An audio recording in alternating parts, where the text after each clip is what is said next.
a few people were asking how I made this climbing wall, and hopefully that means they want to have a go, and I think anybody can have a go. It's a pretty simple project. So let me just quickly tell you, it's attached to the wall with standard CLS timbers and concrete screws. There are instructions online for freestanding climbing walls, sort of with an overhang, which I think is actually much harder to make, but I didn't see any attaching to the wall, so this is just how I did it.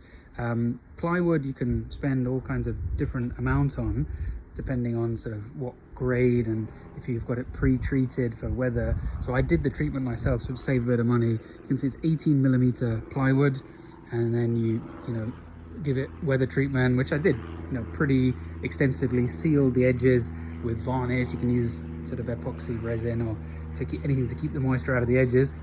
Drill a whole bunch of holes. Probably I drilled too many holes, but obviously that gives flexibility. Use these T-nuts, so 12mm drill bit, and then you've got a 10mm thread here, and you can see that these are all M10 bolts, and then the holes, and you can spend kind of however much you want on these. These are from two proper climbing companies I thought I'd go with, but you can get cheaper stuff on Amazon, although it's not as good quality. And you can see here, like the light blue ones are kind of the easiest. They're called jugs from one company. They're kind of for the kids, and then some of the other foothold, pinches, pockets, and these are all words I've learned recently. I know I sound like I know what I'm talking about, but this is all new knowledge for me, for both the kids and me.